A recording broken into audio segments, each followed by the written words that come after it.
بسم الله الرحمن الرحيم আসসালামু আলাইকুম ওয়া রাহমাতুল্লাহি ওয়া বারাকাতুহু। কুয়েত থেকে এরশাদ ভাই জানতে চেয়েছিলেন যে জামাত শুরু হয়ে যাওয়ার পরে আমি যদি জামাত ধরি, তো ইমাম জামাত আরম্ভ করে দিয়েছেন, আমি পরেই গেলাম, তো এই মুহূর্তে কি আমি গিয়ে ইক্তেদান বিহাজাল ইমাম কথা বলতে হবে নাকি? তিনি জানতে চেয়েছেন। আর সূরা ফাতিহা পড়বো কিনা।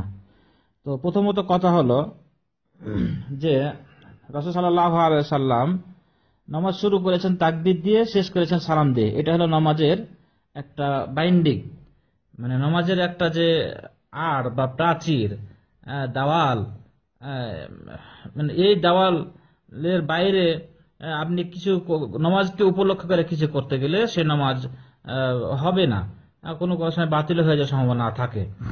তো আল্লাহু আকবার বলে আপনি নামাজ শুরু করবেন। নামাজ তো আনুসাল্লি ইক্তেদান বিহাজাল ইমাম, এই ধরনের কোনো কথা আজ পর্যন্ত হাদিসে আসেনি।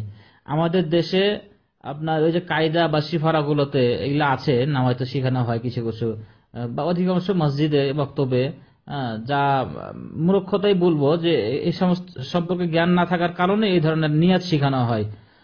অথচ নিয়াত করতে হবে আপনাকে, নিয়াত শিক্ষা বা মুখস্থ করে পড়তে হবে না। নিয়াত পড়ার কোনো দলিল নাই, ইক্তেদান হাজাল ইমাম বলার কোনো দলিল নাই। আপনি সরাসরি দাঁড়িয়ে যাবেন, একাকী নামাজ পড়লেও সরাসরি আপনার দাঁড়িয়ে আল্লাহু আকবার বলে নামাজ শুরু করবেন। জায়নামাজে দাঁড়িয়ে পড়ারও কোনো দোয়া নাই, নিয়ত পড়ারও কোনো দোয়া নাই বা দলিল নাই। আপনি মনে মনে নিয়ত করুন যে আমি অমুক নামাজ এখন পড়তেছি, বাস এটাই নিয়ত হয়ে যাবে। নিয়ত করতে হবে, অবশ্যই নিয়ত করতে হবে। নিয়ত না করলে নামাজ হবে না। মনে মনে নিয়ত করবেন, কিন্তু নিয়ত পড়া যাবে না। নিয়ত করা আর পড়ার মধ্যে পার্থক্য আছে। তো আপনি নিয়ত করবেন আর আল্লাহু আকবার বলে দাঁড়িয়ে যাবেন। সুযোগ পেলে সূরা ফাতিহা পড়লেন। বিশেষ করে সেহরি নামাজ যেগুলা জোহর আসর জামাতে, তো নামাজ সূরা ফাতিহা পড়তেই হবে। আর জেহরি নামাজেও সূরা ফাতিহা পড়বেন। আপনি ইমাম সাহেব যখন সূরা ফাতিহা পড়া শেষ করবে, তখন আপনি এই মুহূর্তে সূরা ফাতিহা পড়ে নেবেন, অন্য সূরা ইমাম শুরু করার আগে। চেষ্টা করতে হবে দ্রুত পড়ে নেওয়ার। এরপরও যদি ইমাম সাহেব কিরাত করতেছে, আপনি পরে আসলেন, আপনি দ্রুত সূরা ফাতিহাটা পড়ে নেবেন, এরপরে ইমামের অনুসরণ করবেন। কিন্তু ইমামের উপর ভার দেওয়া, ইমামের ইক্তেদা করলাম, এই ধরনের কোনো কথা বলার দরকার নেই।